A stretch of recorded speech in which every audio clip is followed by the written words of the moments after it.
L'image, et vous venez de le rappeler, bloque le récit et arrête le regard dans la fascination, la pétrification, tout en mettant en avant, et là je reprends donc les termes de votre texte d'introduction, son incompatibilité même avec la verbalisation. Autrement dit, une intensité visible restitue ici l'impossibilité de dire. Plus exactement, cette intensité manifeste une double modalisation, un double empêchement, puisqu'en même temps qu'elle manifeste une incapacité à manifester le sonore autrement que par le visible, elle révèle une modalisation de la parole. Il s'agit d'une part de montrer un ne pas pouvoir représenter, l'exclusivité visible de la représentation, et un ne pas pouvoir dire, une incapacité à verbaliser la souffrance, à exprimer la dimension algique, la douleur, autrement que par une voix en deçà ou au-delà de la parole. Alors, si ce double empêchement semble relever d'un défi pour la représentation, un peu d'attention suffit pourtant à révéler des dispositions assez banales, celle de la synesthésie, c'est-à-dire de la correspondance intersensorielle, en l'occurrence ici du visuel et du sonore, et celle de la modalisation existentielle, qui permet de manifester le temps, donc de déployer le son dans l'image fixe. C'est ce que l'image fait banalement. La manifestation du cri mobilise ces deux dispositions de l'image, mais suppose néanmoins une modification de l'axiologie du portrait vers la bouche et une reconfiguration globale de l'énonciation, qui, opérant à partir de cet orifice béant, redéfinit les catégories cardinales de l'espace, du temps et de la personne. Et tout se passe comme si les catégories ainsi problématisées s'alliaient pour rendre le cri visible. Donc c'est cette reconfiguration que je vous propose d'expliciter en faisant dialoguer les deux plus célèbres versions, les deux plus fameuses représentations du cri muet, l'étude d'après le pape, voilà, l'étude d'après le portrait du pape Innocent X de Velázquez, de Francis Bacon, et la version de 1893 du cri de Munch, dont nous avons vu les 5 versions, celle-ci est donc la plus célèbre. Alors en toute première approximation, les représentations du cri témoignent d'un déplacement de l'accent du visage, du regard vers la bouche. Au demeurant, les portraits représentent nécessairement la bouche, bien sûr, mais celle-ci doit rester close. Et comme l'indique Nancy, la phrase rituelle qui témoigne de la réussite du portrait, il ne lui manque que la parole, énonce le désir d'une reproduction intégrale, alors qu'en même temps, elle dit bien ce qui importe à la peinture, que son sujet ne parle pas, c'est-à-dire qu'il ne parle qu'en peinture, et qu'il ne dise que « ego sum », je suis ego. Le portrait ne doit pas parler. Et s'il peut tout de même sourire et ouvrir l'interaction, ceci ne suffit pas à retenir l'attention des théoriciens du portrait, très nombreux, Shapiro, Paris, Landowski, Péninou par exemple, qui reportent toute leur attention sur les yeux, ou plutôt sur l'acte du regard, considéré comme l'instance de la présence et de l'interaction. Or, les représentations du cri destituent le regard en tant qu'acte, objectivent les yeux, qui transforment en petites figures d'encadrement symétrique, et s'organisent autour de la bouche. Loin d'être close, celle-ci se trouve de surcroît largement ouverte, ce qui lui confère l'aspect terrifiant de la gueule de l'animal.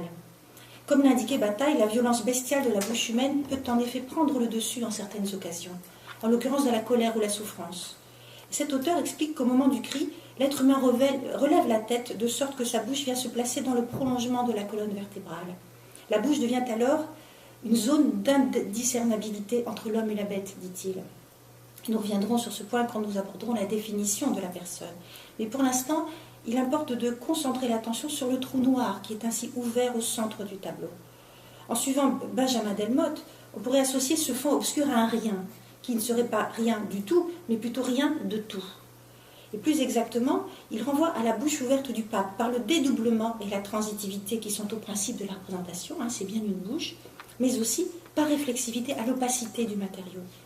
Au travers de la plage noire et opaque, la représentation du pape hurlant s'analyse et se déclare en tant que peinture. Le trou noir représente donc à la fois l'origine du cri et l'origine de la représentation. Précisons ce fonctionnement métalinguistique.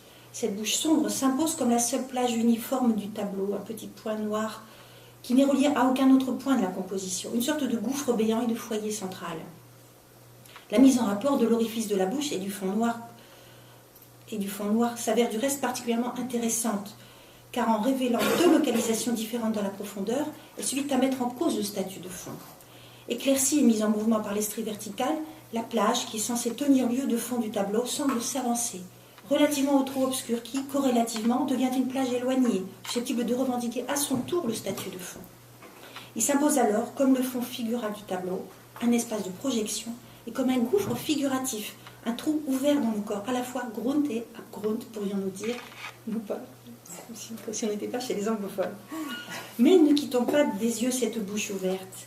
Sitôt qu'on se concentre sur elle, cette profondeur apparaît comme une petite plage d'un noir épais qui vient devant, en témoignant de l'inversion des principes de la perspective atmosphérique et d'une avancée que nous avons déjà observée dans certains tableaux d'Henri Matisse, par exemple. À la fois fond véritable du tableau et figure, à la fois plan lointain et avancé, cet orifice, formant une surface opaque, s'impose alors comme un lieu inassimilable. La bouche creuse ainsi un nouvel espace au centre du tableau, qui en reliant un extérieur et un intérieur, inscrit le double mouvement de l'énonciation. Non seulement elle prolonge imaginairement la course du regard vers l'intérieur de ce corps ouvert, mais elle permet aussi au cri de s'extérioriser, de se développer dans l'espace du tableau. Par ce mouvement antagoniste, la bouche béante redouble le face-à-face de l'énonciation par un souffle de vie. Ceci nous permet de distinguer la bouche en tant qu'objet et le cri qui est un acte, de la même façon qu'on distingue les yeux en tant qu'objet et le regard en tant qu'acte. C'est comme si l'interaction ne s'effectuait plus à partir des yeux mais de la bouche, et comme si l'acte du cri se substituait à celui du regard pour initier l'interaction et manifester la force de la présence. La bouche ouverte du pape de Francis Bacon s'impose dès lors comme le centre d'une construction figurative, qui, lorsque nous la comparons à celle du célèbre cri d'Edvard Munch, oppose très schématiquement les principes du style classique à ceux du style baroque décrit par Wölfling, en opposant une composition centrée, symétrique, à une composition en diagonale qui estompe au contraire la symétrie.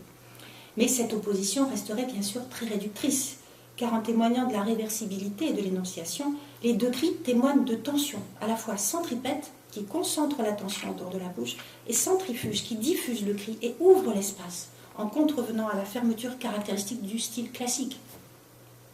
Si dans le cri de Munch, la composition tend à concentrer l'attention autour de la bouche ouverte, elle témoigne de la convergence de deux axes. D'un côté, la diagonale qui dessine les lignes insistantes de la passerelle à partir du point de fuite situé à gauche, dans le hors-champ. Et de l'autre, l'ensemble des lignes fluides qui s'organisent à partir de la droite et qui convergent vers la passerelle. Ces lignes convergentes mettent le regard en action et impulsent un double parcours en diagonale, en témoignant d'une vitesse et d'un tempo contradictoires. Et tandis que la diagonale rectiligne dessine un parcours rapide et direct vers le bas, la diagonale constitue de volutes, insinue un parcours lent et s'égare volontiers avant d'atteindre la passerelle. Alors que cette passerelle dessine un chemin étroit, parfaitement circonscrit par des cernes soulignées de rouge, les volutes élargissent le parcours, en même temps qu'elles affinent leurs contours, comme pour faciliter leur dépassement. Une tension dispersive s'oppose à la tension cohésive de la passerelle.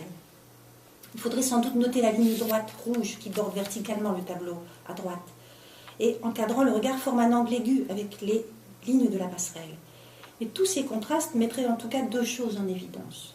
Tout d'abord, une convergence des axes et des forces vers la figure du cri, qui est placée au centre du tableau et partagée entre deux puissances antagonistes. Cette figure s'offre à la fois comme le point aboutissant des forces ondulantes de l'arrière-plan, dont elle prolonge l'isotopie curviligne, tout en se situant résolument dans l'espace rectiligne de la passerelle. Deux mondes s'affrontent donc, celui des forces rectilignes et celui des forces curvilignes qui tentent d'imposer leur alternative. Le contraste que forment les deux petites figures anthropomorphes, bien raides tout au bout de la passerelle, et cette figure ondulante du cri au premier plan, reproduit cette même tension, en confirmant l'isolement de la figure criante qui n'appartient plus au monde rectiligne, mais qui est absorbée, qui est assimilée par le monde du fond, finalement, par le cri. Mais un second point retient notre attention, c'est que la confrontation des lignes droites et enroulées se manifeste par une spatialité, mais s'éprouve comme une durée, comme un déroulement, ce que la sémiotique appelle une aspectualité. Nous mettons ainsi en évidence la caractéristique de la manifestation du temps, par l'image fixe qui, selon l'expression de Lessing, transforme le Nebeneinander en Nacheinander. Ce qui est l'un à côté de l'autre est ressenti comme étant l'un après l'autre. Ce sont les pouvoirs de l'image fixe encore. Mais aussi la confusion des manifestations du son, qui, dans l'expérience que nous en faisons, s'exprime essentiellement par des figures spatiales. On parlera d'étirement, de resserrement, d'étalement, de morcellement. Des figures spatiales qui se convertissent en une durée et s'éprouvent comme une aspectualité, donc. Observons maintenant la composition du tableau de Francis Bacon. La figure du pape, assis sur son trône, semble elle aussi subir une double tension cohésive et dispersive, puisque les stries verticales deviennent rayonnantes au bas du tableau et évasent les structures du trône pour en faire les barreaux d'une sorte de cage. Et tout se passe comme si le pape résistait à cette tension et, entre apparaître et disparaître, s'efforçait à la présence. Mais quelle instance peut incarner ces stries tombant comme un rideau? On peut faire l'hypothèse qu'elles sont une manifestation synesthésique du cri, qui témoigne de la correspondance intersensorielle entre le visible et le sonore, et comme l'indique Barthes, d'une perte de spécificité des sens. Elle spatialise le cri, tout en l'exprimant comme une durée. Au demeurant, les correspondances synesthésiques qui rendent visibles les sons peuvent investir différents scénarios aspectuels. Dans le 13 de Mayo, on va y arriver, voilà, de Goya par exemple, la dimension sonore envoie à une aspectualité qu'on pourrait dire très ponctuelle. C'est la salve d'une fusillade qu'on entend ici. Avec Bacon, au contraire, les stries qui débordent du tableau manifestent le déploiement typique du cri. Elles évoquent une durée infinie, qui, comme si elles subsumaient les figures de l'accompli et de l'inaccompli, du perfectif et de l'imperfectif, n'avaient ni commencement ni fin. Alors en sémiotique, ce qu'on appelle la perfectivité correspond à du terminatif, mais qui suppose une durée. C'est une durée qui va se terminer forcément. Et puis l'imperfectif, c'est quelque chose qui commence et dont la fin n'est pas envisagée. Ici, on a en même temps les deux. Quand cela a-t-il commencé? Quand l'écrit a-t-il commencé? Quand va-t-il finir? Voilà. Alors, cette absence de détermination pourrait caractériser l'expérience de la douleur, qui semble excéder toute limitation. L'expérience algique n'a pas d'extériorité, elle ne laisse aucune issue, et tout se passe comme si le cri enfermait les deux figures dans son espace et dans sa temporalité propre. Nous avons évoqué les tensions aspectuelles du tableau de Munch et l'aspectualité algique du pape de Bacon. Avec cette dimension, nous abordons le mode de diffusion du cri, ce qui nous permet d'envisager les conditions de sa manifestation. Premièrement, la représentation du cri doit manifester son origine, en l'occurrence la bouche ouverte, qui est donnée ici comme un point focal de la construction. Ensuite, elle doit manifester sa modalité de développement sous forme de lignes droites, courbes, ondulantes, qui expriment ces diverses modulations. Mais il faudrait encore caractériser le son lui-même, pour ainsi dire la voix du son, à partir de ses correspondances synesthésiques. On proposerait alors de lui attribuer les trois propriétés traditionnellement associées aux couleurs: la tonalité, la saturation et la teinte.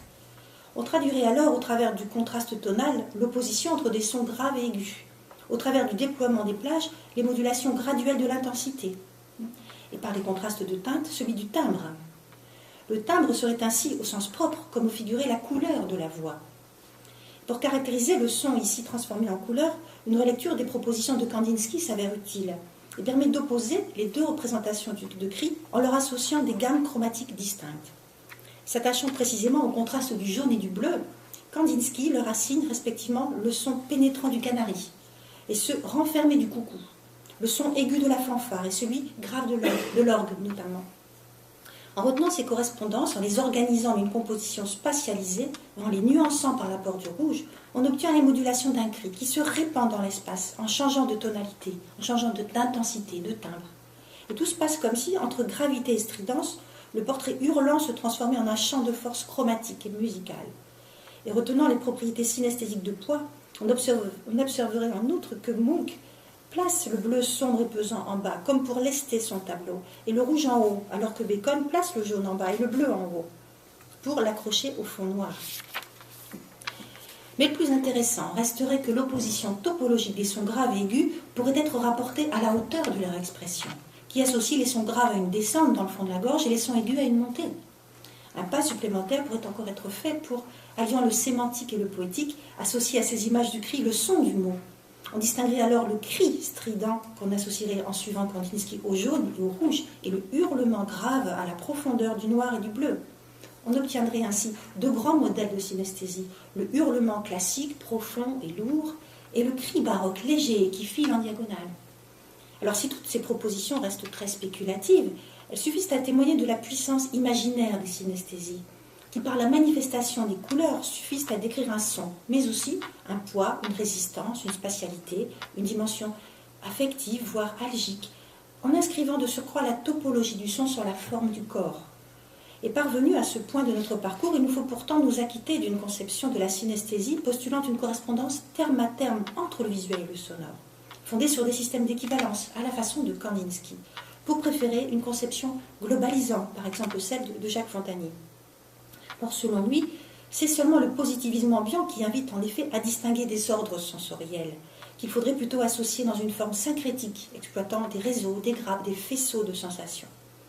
La synesthésie devient alors le moment inaugural où l'information sensorielle, les stimuli, les non-signes, se convertit en signification sensible, en signes.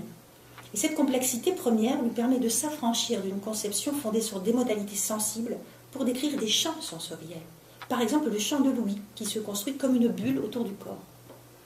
Or, l'exemple de nos deux cris permet de comprendre comment cette bulle, qui se manifeste figurativement, peut être partagée. Nous entendons dans la bulle du cri. Le cri n'est pas seulement attribué aux deux figures peintes, mais nous pouvons l'entendre, et même nous pouvons ressentir son étreinte, comme les deux figures la ressentent. Le corps figuré et celui de l'observateur sont ainsi reliés par un champ de force, par la mélodie sonore manifestée en visuel. Les modulations du cri se manifestent figurativement par les ondulations, les torsions, du point de vue chromatique, par l'énergie centripète du bleu et celle centrifuge du jaune. Et reliant ces divers contrastes de la perception à ceux de la production, il serait même possible d'opposer les tensions de la ligne droite au relâchement de la ligne courbe. Ainsi, le corps du producteur et celui de l'observateur joindraient-ils leur force à ces tensions figuratives. Le son du cri nous enveloppe, nous enserre, nous étreint. Et passant subrepticement de l'espace de la perception à celui de l'énonciation, nous éprouvons les tensions centrifuges ou centripètes de la couleur comme des forces resserrantes, comme une constriction, comme un relâchement. Comment entendons-nous avec les yeux? Pourrait-on évoquer une mise en relation des yeux et des oreilles en reprenant le principe de l'haptique cher à Deleuze qui lui-même l'empruntait à rigueur? L'haptique qui permet de toucher avec les yeux. En effet, Deleuze distingue le manuel qui suppose une découverte de l'objet par la main et le digital qui induit une connaissance préalable de l'objet, lequel sera reconnu par le bout des doigts. Il explique que l'haptique suppose une absence de subordination de ces instances qui permet, explique-t-il, de toucher avec les yeux. Dans le cas du sonore, on pourrait de même évoquer une absence de subordination des yeux à l'oreille, car c'est avec tout le corps que nous entendons le cri, pas seulement avec les oreilles, pas du tout avec les oreilles, mais avec tout le corps, de la même façon que les deux personnages l'expriment avec tout leur corps. Les cris de Munch et de Bacon font entendre ce que Hermann Parent appelle une voix corporelle. Plus précisément, la bouche du pape de Bacon est un trou par lequel le corps entier s'échappe, explique Deleuze, qui précise encore, le cri est comme la capture ou la détection d'une force invisible, qui se rapporte à des forces insonores. Et ceci nous permettrait d'évoquer une quatrième condition de la manifestation du son, qui la rapporte à la voix. La manifestation du cri suppose que son origine soit représentée, c'est la bouche ouverte, son déploiement, sa couleur, mais aussi que tout le corps l'exprime.